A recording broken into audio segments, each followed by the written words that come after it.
नवरात्रि पूजा विधि इस एक विधि के बिना सफल नहीं मानी जाएगी। तो फ्रेंड्स, नवरात्रि का पर्व चल रहा है। आपके घरों में भी कलश स्थापना, घट स्थापना की होगी या अखंड दीप प्रज्वलित किया होगा। आप व्रत विधि कर रहे होगे, आपका व्रत होगा।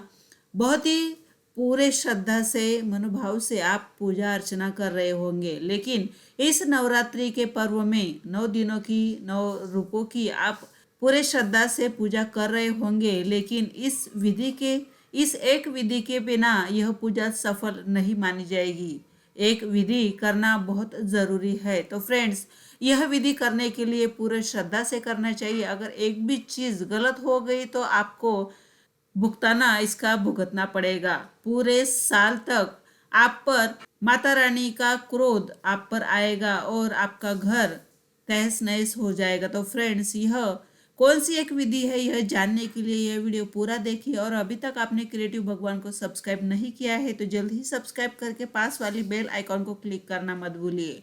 नवरात्रि के इस पावन पर्व में हम घर घर में नवरात्रि की पूजा अर्चना करते हैं। सुबह जल्दी उठकर माता रानी की आरती करते हैं, अखंड दीप प्रज्वलित करते हैं और हमारे घर में सुख शांति रहे, हमारा घर खुशहाली से भरे, यह कामना करते हैं। तो फ्रेंड्स, इस नवरात्रि के पर्व में 9 दिनों तक चलने वाली एक पूजा विधि में एक विधि है जो है कन्या पूजन। यह कन्या पूजन करते टाइम कन्याओं को बुलाना है, लेकिन बुलाते टाइम हम उनको कौन सी चीज़ें नहीं देनी चाहिए। अगर एक भी चीज़ गलत दे दी तो उनका भुगताना हमें भुगतना पड़ता है। नवरात्रि के दिनों में अष्टमी, नवमी या पंचमी, अगर आपका उन दिनों में नहीं जमता है तो आप नवरात्रि के दिनों में कौन से भी दिन कन्या पूजन कर सकते हैं, क्योंकि नव दुर्गा का जो रूप होता है वो इन कन्याओं में देखा जाता है। आप अपने सामर्थ्य अनुसार 1, 2, 3 या 9 कन्याओं को बुला सकते हैं। इन 9 कन्याओं में से एक लड़का होना चाहिए जो हनुमान जी का रूप होता है। तो फ्रेंड्स, यह कन्या पूजन हम जब करते हैं तो खासकर लोग अष्टमी या नवमी को किया जाता है। हम पूरे सम्मान के साथ एक दिन पहले कन्याओं को अपने घर आमंत्रित करें। जब अपने घर कन्याएं आती है तो उनको आदर सहित बुलाए, उनको आसन दे और आसन पर ही बिठाए। तो एक बड़े से थाली में पानी लेकर उसमें दूध फूल डालकर उनके पाँव धोए जाए और पाँव धोने के बाद उनको हल्दी कुमकुम पैरों में लगाए, माथे पर हल्दी कुमकुम लगाए और पूरे श्रद्धा से उनके पैर छुए, उनको आरती करे। लाल चुनरी है तो वो लाल चुनरी ओढ़ दे, मीठा भोग लगाए।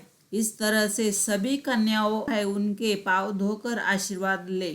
तो फ्रेंड्स, हम जब कन्या पूजन हमारे घर करते हैं, कन्याओं को आदर सहित बुलाते हैं, तो बहुत सारे लोग कन्याओं को पिस्ता बर्गर पसंद है तो वह खिलाते हैं, मैगी खिलाते हैं, लेकिन ऐसा बिल्कुल नहीं करना चाहिए। इससे माँ दुर्गा क्रोधित होती है।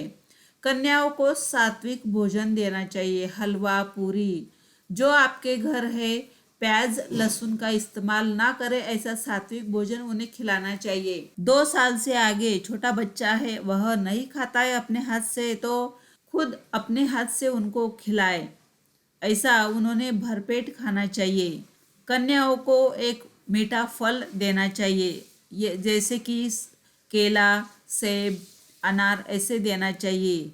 मीठा फल देने से हमारे घर में मिठास रहती है, माँ दुर्गा का आशीर्वाद हमारे घर में बना रहता है।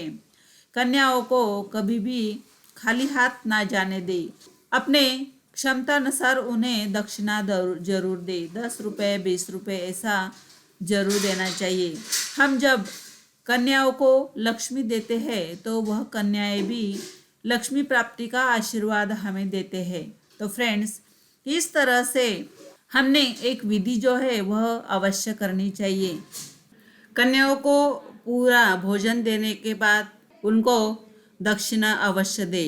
और जब हम कन्याओं को सम्मान पूर्वक विदा करते हैं तो हाथ में कच्चा चावल जरूर दे और उनके हाथ से अपने झोली में वह चावल लेकर गांठ जरूर बांध ले। पूरे सम्मान से घर से कन्याएं जाने के बाद उनका पाँव धोने वाला पानी और कच्चे चावल घर के चारों ओर छिड़क दे।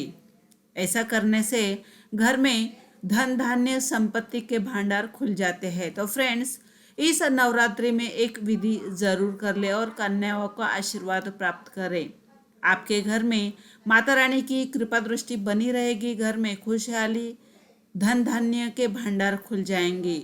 आपको यह वीडियो कैसे लगा यह कमेंट्स करके ज़रूर बताइए। कमेंट्स बॉक्स में जय माता दी अवश्य लिखें। धन्यवाद।